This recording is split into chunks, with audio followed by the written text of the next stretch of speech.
Lesson 11. My meaningless thoughts are showing me a meaningless world.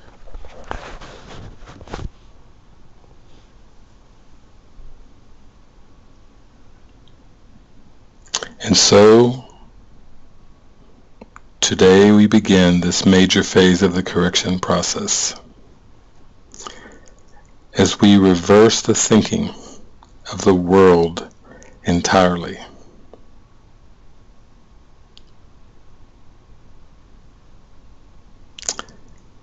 As a sleeping mind, we have looked at the world in a very strange way. Seeing people, places, events, situations, actions as causative and resulting outcomes as effects of these false causes. It has touched everything in our false perception. Science, the empirical method, the scientific method, believing that you can experiment with a world of images, of energy, of forces, strange ideas that are believed to be the truth, such as for every action there is a reaction. Strange sciences we have called Newtonian physics,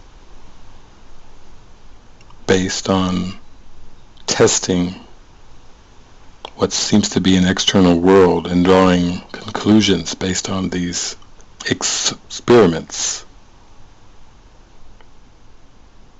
Yet, thoughts are causative, because thoughts are at the level of mind. And so we draw upon our readings from the text that only mind is causative. That miscreations can seem to be projected to form, but they are impossible.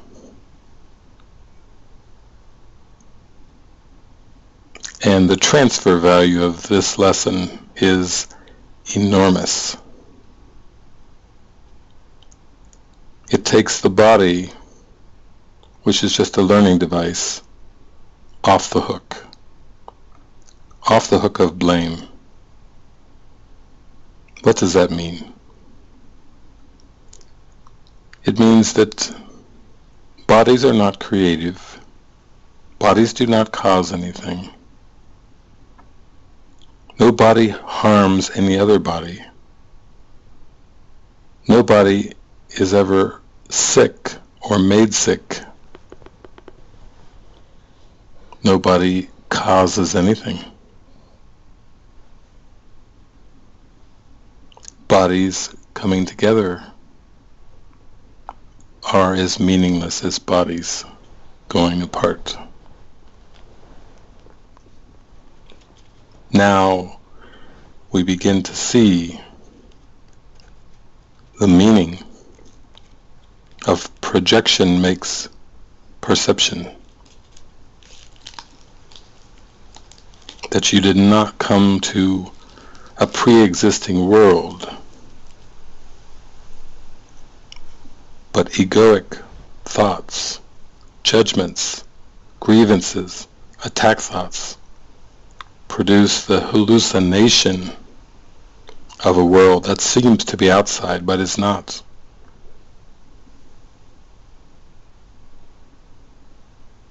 We start to realize that the body is simply neutral, a learning device that the Holy Spirit can use to heal the mind, to bring the mind back to right-mindedness.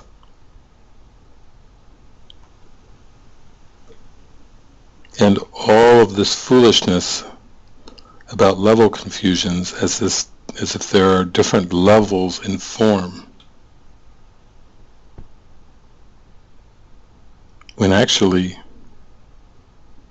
right-mindedness shows the wholeness of mind and shows the impossibility of levels. This is what healing is. And it's so simple. The ego will try to defend against this simplicity with all kinds of intellectual schemes and analysis, hierarchies, systems.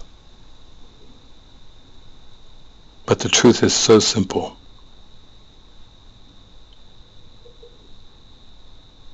And this idea today, my meaningless thoughts are showing me a meaningless world, puts causation in true perspective. You think the thoughts, and then you think you see the thoughts. And if you release these thoughts, you will no longer see these thoughts in terms of perception. It's the first step in showing a mirroring that seems to be occurring while you still believe these thoughts are real. Your brother is the mirror in which you see the perception of yourself, as long as the perception lasts, until the light of revelation, the great rays of light and truth are seen to be reality. In this world of brothers and sisters, there seem to be nothing but false perception. Never true. Not true for an instant.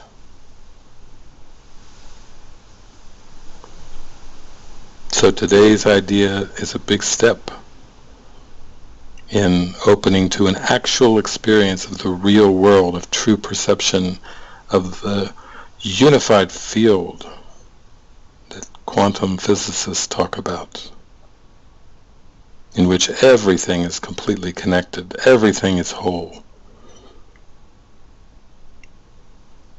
Everything is one in awareness.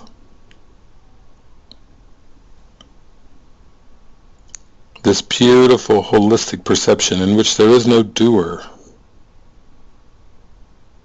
because there is no personality. God is no respecter of persons, the Bible teaches us. How true. God creates in spirit, and spirit is one forever.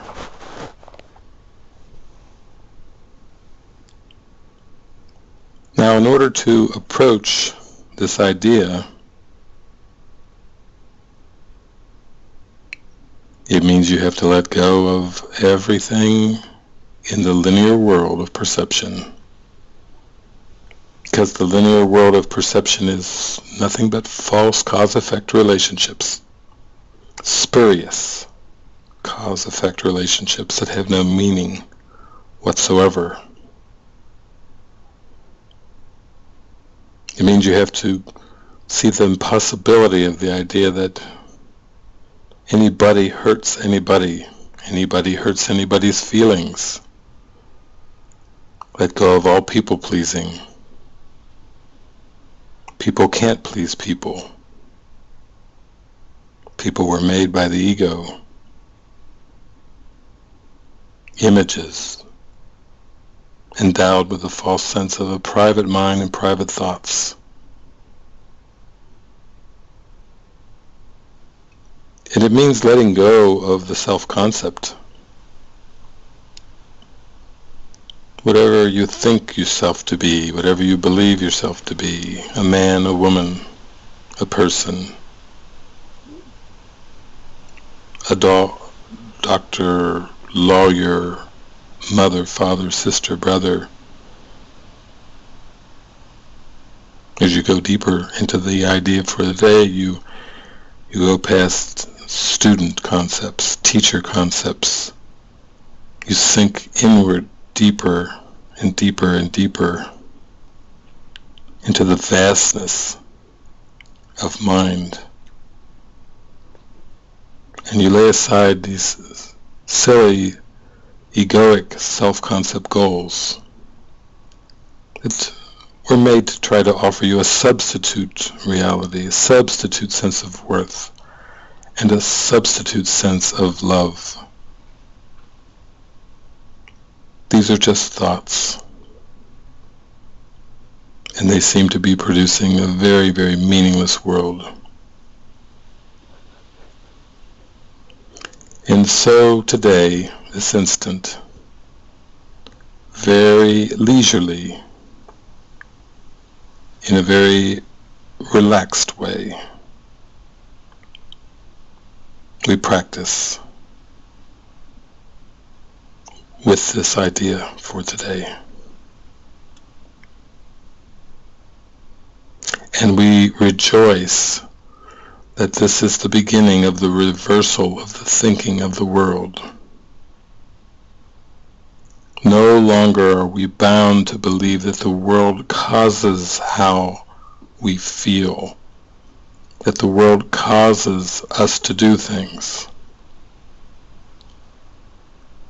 We are free of the belief that this is a world of scarcity and lack and hostility, as we rise up in the abundant experience of mind, opening to the awareness of divine mind, a mind that could never miscreate, a mind that could never misuse the power of God to make something other than God's love. Today, we forgive the belief in the misuse of the power of mind by seeing my meaningless thoughts are showing me a meaningless world.